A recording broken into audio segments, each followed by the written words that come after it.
जय जय रघुवीर समर्थ. समर्थ म्हणतात की या जगामध्ये दुःख नाहीच अशी एकही व्यक्ती नाही किंवा एकही प्राणी आणि पशुपक्षी नाही. प्रत्येक व्यक्तीला दुःख आहे असं समर्थ आपल्याला इथे सांगतात. आणि म्हणून समर्थ म्हणतात की प्रत्येक व्यक्तीला, प्रत्येक जीव जंतूला, प्रत्येक प्राण्यांना, प्रत्येक पक्ष्यांना दुःख हे आहेच. प्रत्येकाला त्रास आहेच असं समर्थ आपल्याला इथे सांगतात. आणि म्हणून समर्थ म्हणतात की कष्ट केल्याशिवाय कोणाला फळही मिळत नाही. म्हणून समर्थ म्हणतात की कष्ट केल्याशिवाय कोणाला फळही मिळत नाही असं समर्थ आपल्याला इथे सांगतात.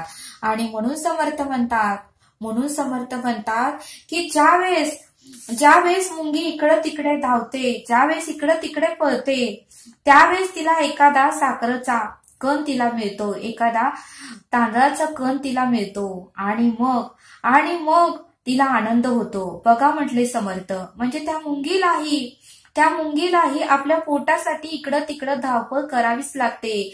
इकडं तिकडं साखर मिळते का नाही शोध घ्यावा लागतो, इकडं तिकडं धान्य मिळते का नाही त्यासाठी तिला शोध घ्यावाच लागतो. आणि म्हणून समर्थ म्हणतात की त्रास सगळ्यांना आहे.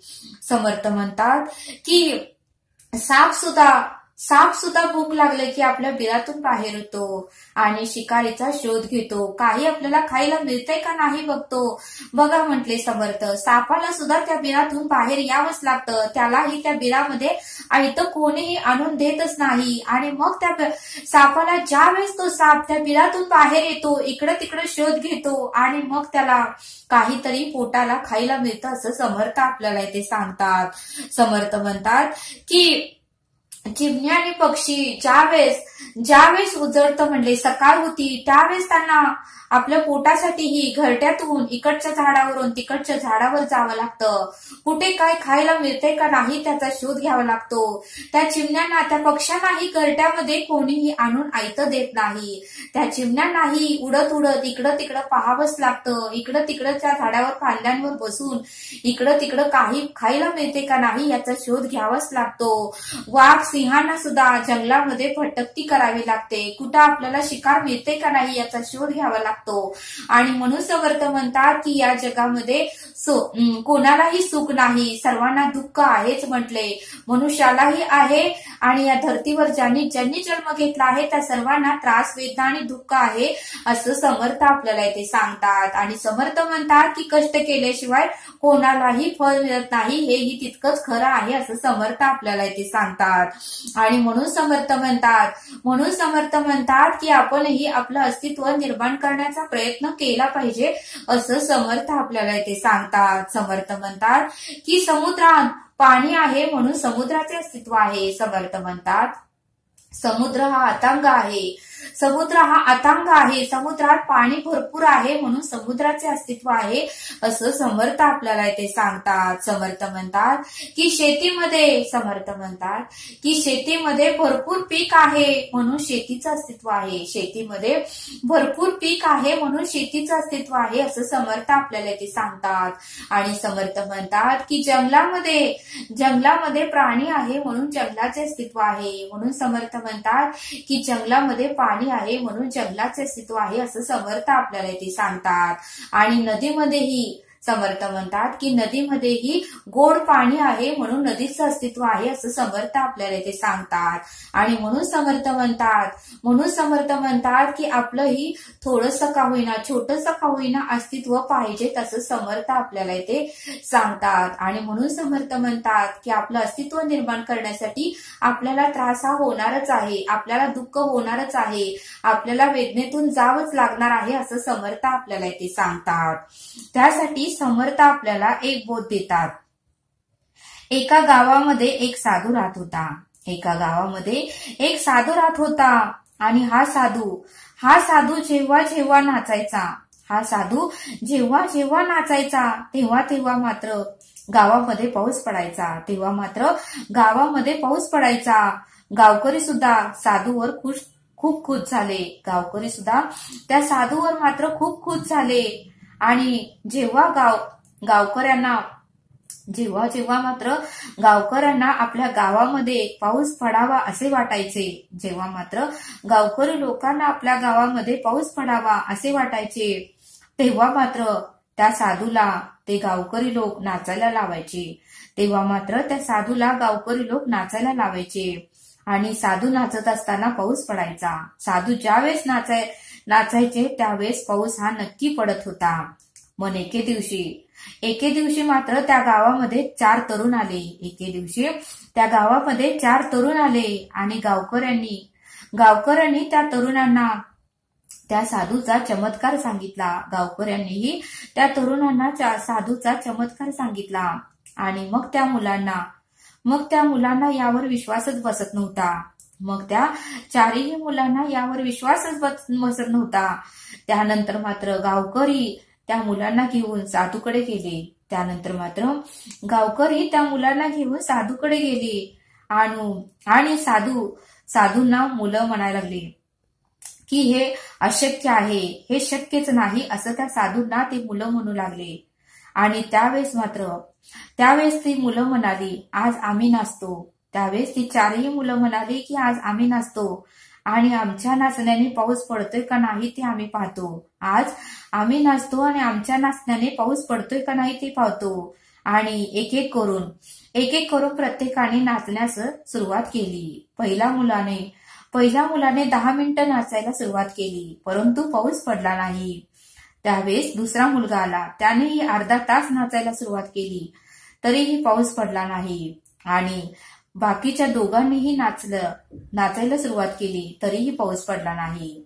आणि मग मात्र ती 4ही मुलं नाराज झाली आणि साधूकडे बघत राहिली आणि साधूला म्हणाली की आम्हाला क्षमा करा, आम्ही नाचलो पण पाऊस पडला नाही, आम्ही प्रयत्न केला पण आम्हाला यश आलं नाही आणि आम्हाला तुम्ही क्षमा करा आणि आता तुम्ही नाचा आणि आम्हाला पाहायचं आहे पाऊस पडतोय का नाही. त्यावेळेस साधू ठीक आहे म्हणाले आणि साधू नाचू लागले.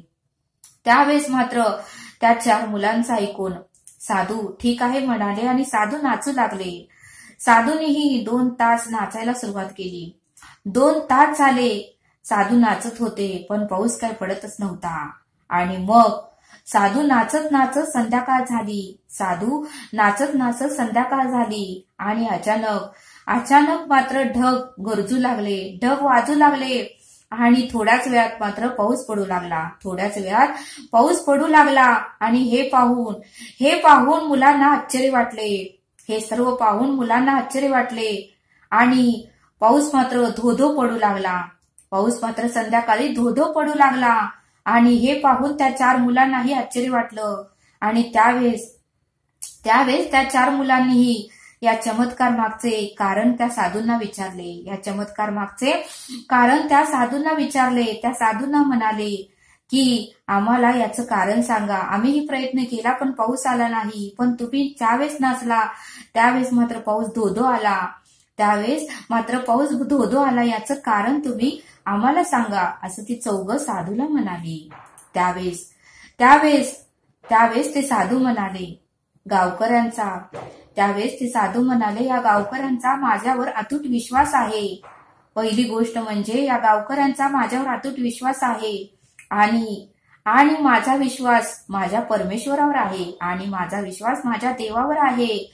आणि दुसरं कारण म्हणजे पाऊस पडत नाही तोपर्यंत मी नाचत राहिलो. आणि मग कितीही उशीर झाला तरी मी नाचणं थांबवलं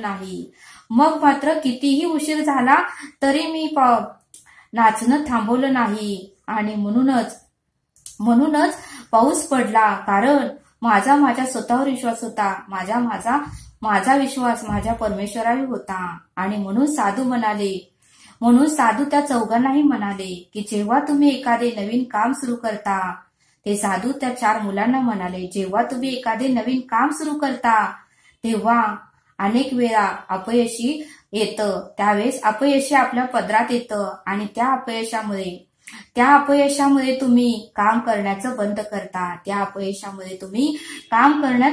करता.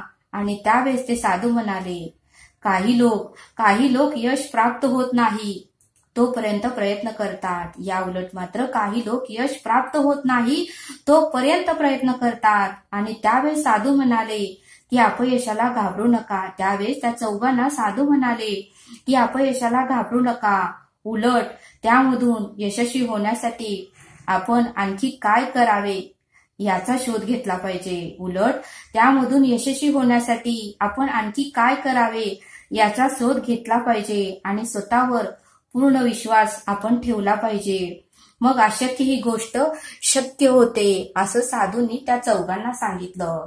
आणि म्हणून समर्थ म्हणतात की एखादं काम आपण जर विश्वासाने